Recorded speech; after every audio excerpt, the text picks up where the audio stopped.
বলি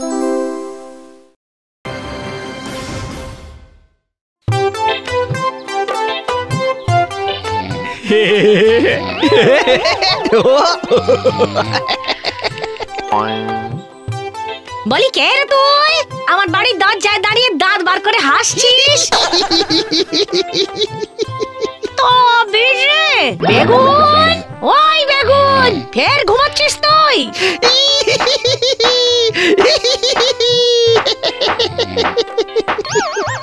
আই বেটা, কে রে তুই? হ্যাঁ, কি চাই এখানে? হ্যাঁ, আমাকে দেখে খুব হাসি পাচ্ছে তাই না?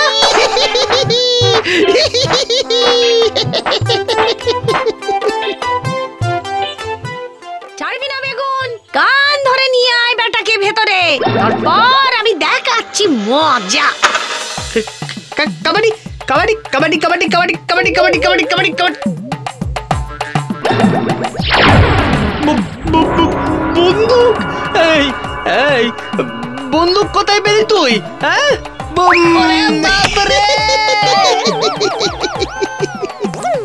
আমার সঙ্গে এত বড় ধোঁকা?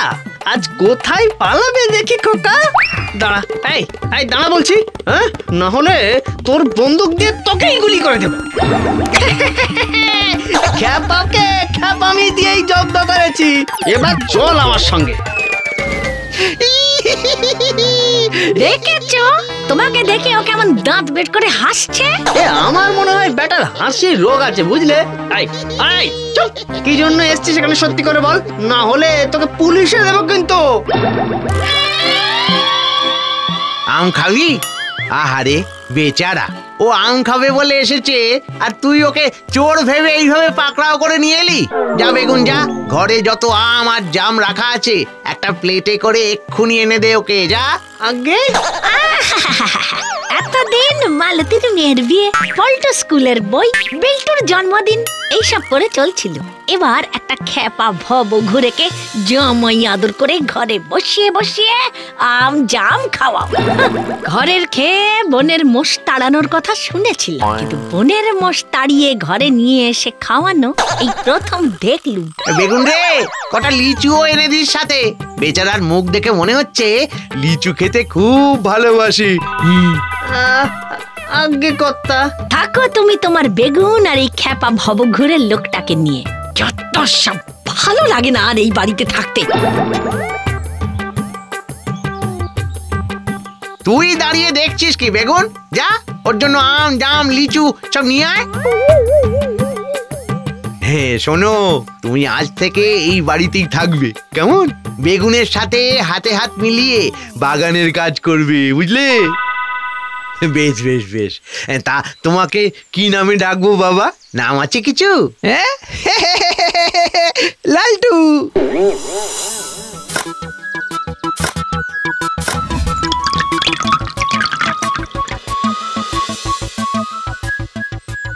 কেমন নধর নধর বেগুন ফলেছে গো।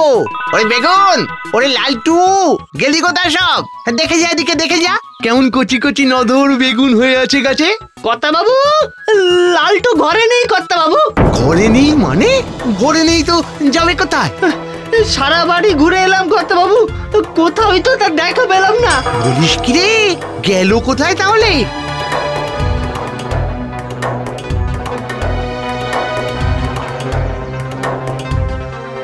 জানতাম এরকমই হবে, চেনা নেই জানা নেই, তুলে নিয়ে এসে বাড়িতে থাকতে দিয়েছিলে।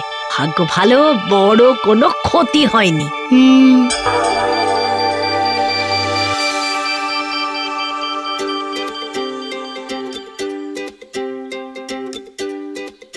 কদিনের মধ্যেই লালটু বড় মায়ায় ফেলে দিয়েছে রে। কোথায় যে গেল আর কেন যে গেল? একজন গেলে তবেই তো 10 জন আসবে বাবু। এই দেখেন আপনি যেমন যেমন বলেছেন ঠিক তেমন করেই ছেপেছে কাগজ। ছেপেছে? দে দেখি, দে দে দে। 25 থেকে 45 বছর বয়সের মধ্যে যথার্থ পুরুষ খ্যাপা ভবঘুরে মানুষ চাই।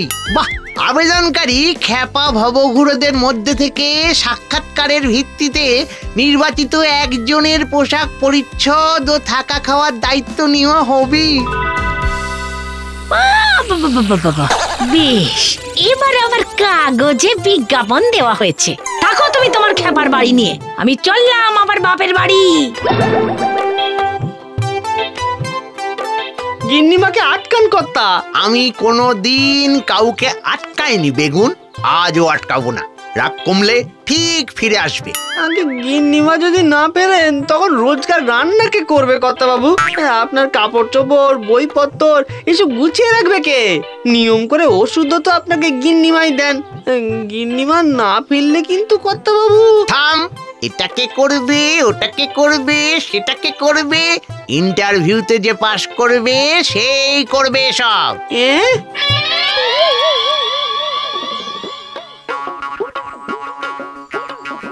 নেক্সট। পলাশ পুততুণ্ড হাজির হোক। ফাজলামো হচ্ছে? আগে এখনো তো ফাজলামো শুরু করিনি বাবু, এবার করব। খ্যাপা ভবঘুরে লোক ঘরে ঢুকেই প্রণাম করে প্রথমে? ভেবেছো কে খাঁটি খ্যাপা আর কে শেয়ানা খ্যাপা চিনতে পারবো না আমি? আগে বিশ্বাস করুন মালিক, আমি খেপা, আমার বাবা খেপা, আমার দাদু খেপা, আমার 14 গোষ্ঠীর সকলে খেপা। দূর হয়ে যাও এখান থেকে। নেক্সট। করুন কাঞ্জি হাজির হোক। তুমি যে খাঁটি খ্যাপা তার প্রমাণ কি? আগে খাঁটি সোনার গায়ে যেমন হলমার্ক থাকে, আমার গায়েও তেমনি খ্যাপা মার্ক আছে। এই দেখুন। কি কালশিটে পড়লো কি করে? আগে বাথরুমে নোংরা মেঝেতে জামা প্যান্ট পড়ে গেছে। তাতে তোমার গায়ে কালশিটে পড়লো কেন? ওই দেখো, ওই জামা প্যান্টের মধ্যে আমিও ছিলাম তো। আমার সঙ্গে মস্করা করা হচ্ছে? এটা ও শেয়ানা খ্যাপা। যাও নেক্সট। রামতনু ঢোল হাজির হোক। লেখাপড়া জানো? I am doctor. ওরে বাবা রে, তা কার চিকিৎসা করো তুমি? সবার স্যার। এই তো সেদিন রাস্তা দিয়ে যাচ্ছিলাম, শুনলাম একটা দেওয়ালের সে কি কান্না, সে নাকি কানে শুনতে পায় না। দেওয়াল কানে শুনতে পায় না? তারপর তারপর তুমি কি করলে? আসলে স্যার জন্ম থেকেই ওর কানের ফুটো ছিল না, ব্যাস দিলাম হাতুড়ির বাড়ি মেরে দেওয়ালে একটা ফুটো করে হয়ে গেল। বাহ, এই না হলে ডাক্তার। তারপর তারপর দেওয়াল শুনতে পেলো কানে? সে স্যাড নিউজ আর কি বলবো স্যার। কানে ফুটো হওয়ার পরই দেওয়ালটা প্রথমেই কি শুনলো জানেন? ওর কর্ণদাতার কান্না। কেন কেন? ওটা যে দিনুবাবুর ঘরের দেওয়াল ছিল, দেওয়াল ফুটো করেছি বলে আমাকে সে কি মার, বাপরে।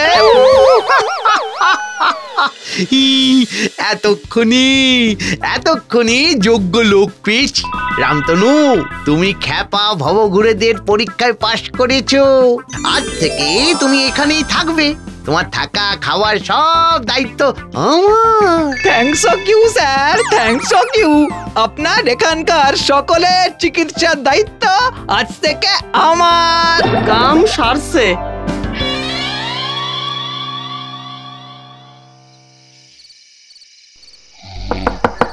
কর্তা বাবু, কর্তা বাবু। কি হলো কি এখন? আবার কি চাই? উপরের ঘর থেকে কেমন কুটুর কাটুর আওয়াজ আসছে কর্তা বাবু। আওয়াজ আসছে, আসতে দে, কাল সকালে উঠে দেখবো। উপরের ঘরেই তো রামতনু আছে, তাই বলছিলাম কি। রামতনু নিশ্চয়ই দেওয়ালের কান পরীক্ষা করছে। খেপা একটা।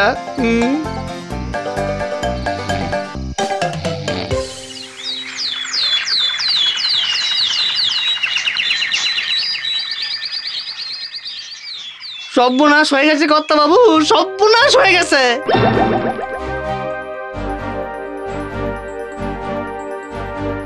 কি কি হয়েছেটা কি?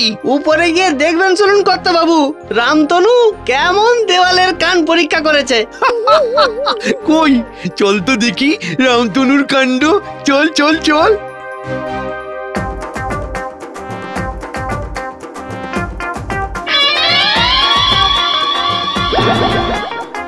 কি সর্বনাশ হয়ে গেছে বাবু, গিন্নিমার আলমারি খালি।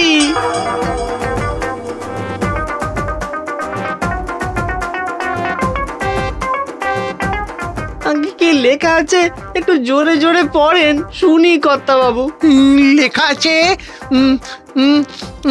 গিন্নিমা ঘরে থাকতে তার নজর এড়িয়ে একটা চিরুনিও সরাতে পারিনি আপনার বাড়ি থেকে, তাই হতাশ হয়ে ফিরে গিয়েছিলাম। তারপর যখন দেখলাম আপনি কাগজে বিজ্ঞাপন দিয়েছেন, তখন ভাবলাম নতুন অবতারে আর একবার নিজের ভাগ্য পরীক্ষা করা যাক। এসে দেখি গিন্নিমা বাড়িতে নেই, সাপে বর হলো। আলমারির পেটে অনেক ময়লা জমেছিল, তাই এই ডাক্তার একটু অপারেশন করে পরিষ্কার করে দিয়ে গেল।